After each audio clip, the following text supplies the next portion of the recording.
Já estamos de volta com Hora Geral, um programa especial que nós estamos fazendo, conversando com o Fernando Chagas, jornalista, cientista político, economista, e tentando explicar de uma forma bem didática e lúcida aos nossos telespectadores o momento que nós estamos vivendo com relação à economia, à reeleição da presidente Dilma, os escândalos da Operação Lava Jato e os reflexos que tudo isso pode ter na nossa região metropolitana da Baixada Santista.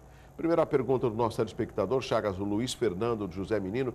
Se for constatado que a presidente Dilma sabia da corrupção na Petrobras, qual a possibilidade de um impeachment? Primeiro, é muito difícil constatar que ela sabia desses fatos que ocorreram, esses supostos fatos, vamos falar assim, né, que ocorreram na Petrobras, né?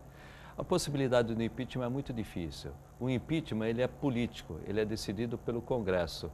E não é bom para um país, num curto prazo de tempo, ter dois presidentes caçados por impeachment. E até agora não há nada demonstrando que a presidente Dilma sabia dos fatos, né? Aliás, a Petrobras é uma administração indireta, né? Ela tem administração direta, que é o próprio governo. E as empresas estatais, Banco do Brasil, Caixa Econômica Federal, Petrobras, Eletrobras, que são da administração direta. Ela tem controles próprios, tem fiscalização própria, ela tem não independência, mas tem autonomia. Eu acredito que ela realmente não sabia dos fatos e muito difícil ocorrer um impeachment. Para que o nosso telespectador possa lembrar rapidamente, o Chagas, que é um conhecedor, pode me corrigir, na época do impeachment do Collor, houve uma questão política, onde o Collor achava que poderia governar o país sem a ajuda da Câmara Federal ou do Senado. Então encontraram algum problema. Qual foi o problema? Uma Fiat Alba 91 e a reforma dos Jardins da Dinda, que me desculpe, Chagas, me corrija mais uma vez se for necessário, é cafezinho se comparado à Operação Lava Jato, que até então nós sabemos através da imprensa. A Lava Jato, né, o caso da Petrobras, é pior do que o mensalão, né? Os números já mostram isso. Isso que preocupa muito, né? E o que mais me preocupa, envolve um grupo muito grande de pessoas e empresas. Envolve o governo, envolve a Petrobras, a maior empresa do Brasil, envolve as empreiteiras. E, mais do que isso, envolve o Congresso Nacional, que parece, vamos tudo nas hipóteses, que esse dinheiro, na realidade, era para a campanha política, né? E o dinheiro saía dos contratos para os políticos fazerem campanha política da cúpula do governo. Isso que preocupa muito. Pode ter, no ano que vem, uma paralisação. Se tudo isso for confirmado, se o Congresso realmente de 40 a 50 políticos estiverem envolvidos, pode haver uma paralisia total do governo, num momento que eu já falei que nós precisamos de dinamismo para recuperar, resgatar a credibilidade do governo. Então é uma situação, caso se confirme, é uma situação bastante complicada. Agora, a época do Collor cafezinho, né? Não, o do Collor, e ele estava completamente isolado, né? Tava. E um ponto que, só fazendo um pouco história, né? Um ponto que marcou muito o Collor foi quando ele disse que o outro ia fazer, ele fez, tomou a poupança da população. Exatamente, ele confiscou. Ele confiscou. Ali ele caiu. Ele caiu depois, né? Mas ali, quando ele mentiu para a população, ele não poderia ter mentido. A população cobra quando o candidato mente. Chagas, a Cristina do Marapé acabou de ligar o 3041-6777. Eu votei nulo nas duas eleições. Gostaria de saber se mais de 50% da população tivesse votado nulo. Haveria outra eleição? Não. Nesse caso, a interpretação do Tribunal Superior Eleitoral, o nulo é quando há fraude. Simplesmente ir na maquininha, né, na urna eletrônica, e anular o voto, isto aí não é considerado fraude. E não sendo considerado fraude, a eleição é válida. Mesmo que a eleição tenha um número menor dos 50%, ela não é anulada. Ela só é anulada, esse nulo quer dizer, ela foi anulada porque houve comprovação de fraude. Caso contrário, ela é válida. E mesmo assim, se fosse anulada, teria uma outra eleição. Teria uma outra eleição. E o voto nulo não é a melhor maneira de resolver os problemas do país. Mas é uma opção de qualquer eleitor, né? A Suelen Paulucci, do Santa Rosa, no Guarujá. Bom dia, Suelen. Na sua opinião, nós, os insatisfeitos que não votamos nesse governo corrupto e mentiroso, devemos fazer o quê? é na próxima eleição continuar votando naquilo que o eleitor acha contrário, né? Uma coisa é fato, nós estamos numa democracia. Numa democracia, mesmo que ganhe por um voto, ganhou. É a maioria. Na democracia ganha a maioria, nem que seja um voto. Agora, quem ganhou a eleição vai ter que resolver todos esses problemas. Problema que eu já falei, de ordem econômica, problema de ordem corporativa e problema de ordem política também, né? E aqueles que são contrários, infelizmente, se tudo isso que eu estou falando, esse quadro negro ocorrer, nós vamos pagar a conta junto com aqueles que votaram. Mas a democracia é isso, a democracia vence a maioria. A maioria venceu a presidente Dilma Rousseff e não tem terceiro turno. Não. Isso que nós estamos vendo não é terceiro turno. Né? Não adianta culpar a oposição. A oposição não tem culpa disso. O brasileiro que quer saber se houve ou não houve esse problema todo esses problemas todos que estão sendo relatados na Petrobras. Chagas, você sabe que ontem eu estava lendo os jornais e eu estava pensando em algo, não sei o que eu vou falar, se você concorda, se o telespectador também concorda. E pelo menos eu acho que nessa época ainda tinha uma clareza através da comédia de um conhecimento da situação do nosso país, mesmo na forma de sátira. Nós tínhamos questão década de 90, né? Comecinho do século XXI, nós tínhamos ainda vários programas humorísticos que satirizavam, que colocavam aí uma sátira em cima da situação do governo atual. Hoje, sinceramente, nós não temos. Nem o próprio Tom Cavalcante, né, que saiu, não está em nenhuma emissora de TV.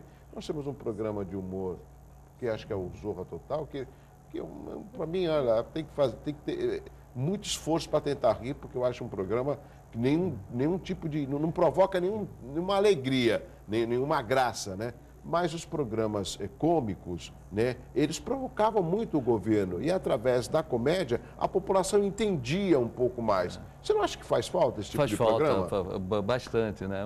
A televisão mudou todo o seu perfil, né? Hoje tem a televisão para assinatura, né? E a programação se espalhou.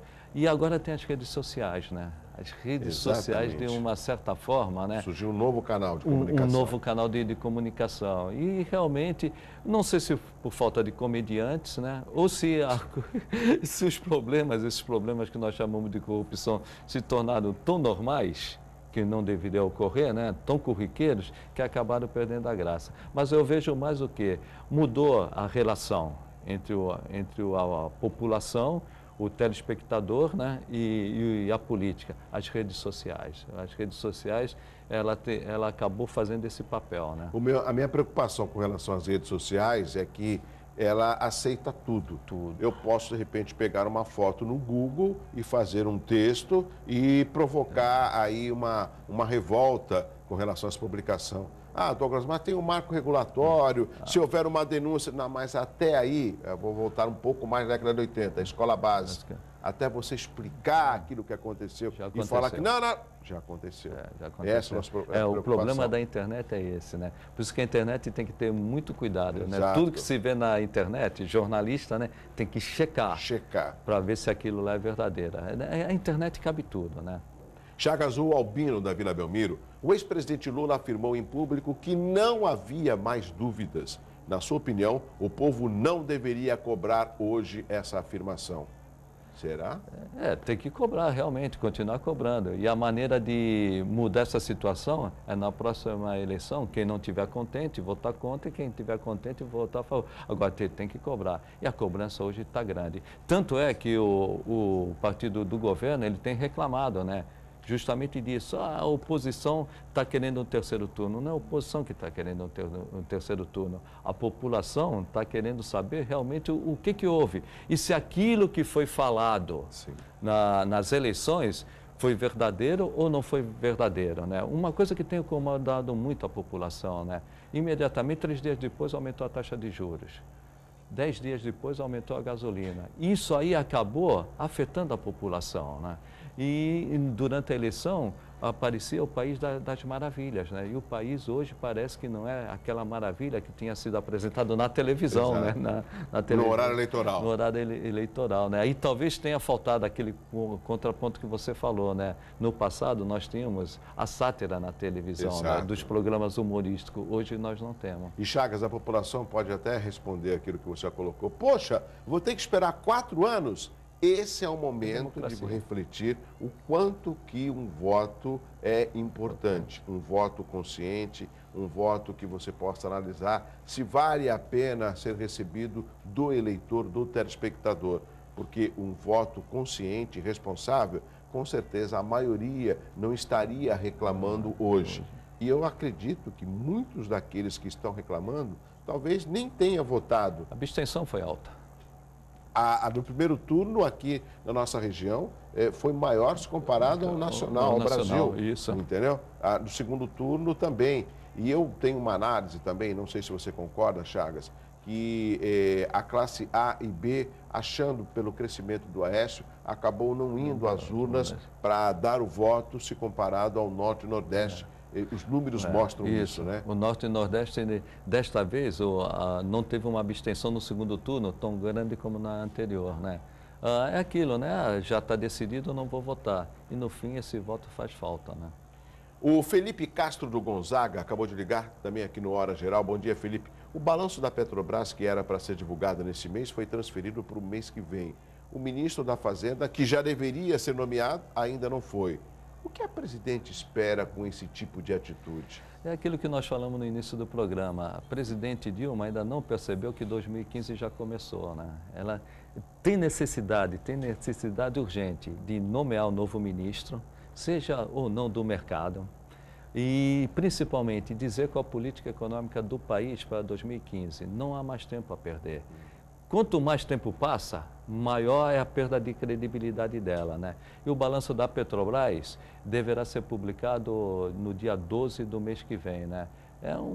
Para a Petrobras, isso é uma mancha muito grande, né? Mas muito grande mesmo. A maior empresa do país não consegue apresentar o seu balanço na Comissão de Valores Mobiliários. Uma empresa, não tem empresa pequena SA, de sociedade anônima, né? Mas uma empresa menor, em termos de sociedade anônima, apresentou o seu balanço. Uma empresa média de sociedade anônima apresentou seu balanço.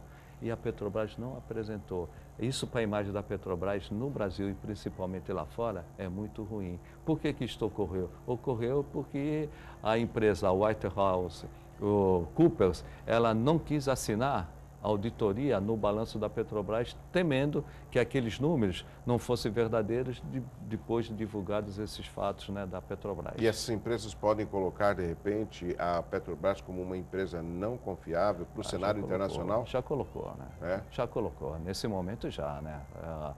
Por isso eu digo, a mancha para a Petrobras foi muito grande. Uma empresa que não apresenta o seu balanço na data determinada, para o investidor é muito grave. Eu vou dar um exemplo.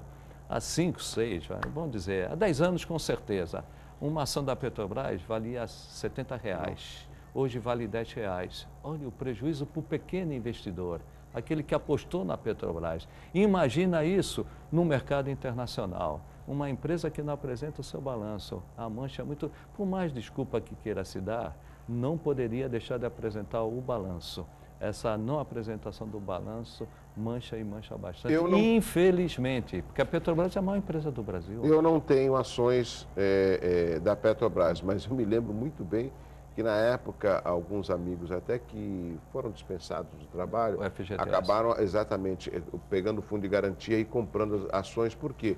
Pela credibilidade que a Petrobras tinha e tem no país. Essa credibilidade ela está apenas chamuscada por causa desses escândalos. E o que nos preocupa, conversávamos aqui durante o intervalo, as cifras que nós estamos lendo nas revistas e nos jornais.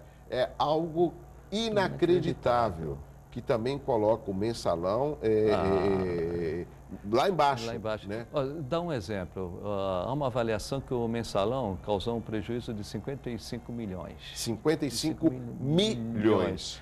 O Paulo Roberto Costa ficou de devolver 70, 80 milhões. Para quem devolve... Já superou o mensalão. Já superou o mensalão. Olha o tamanho...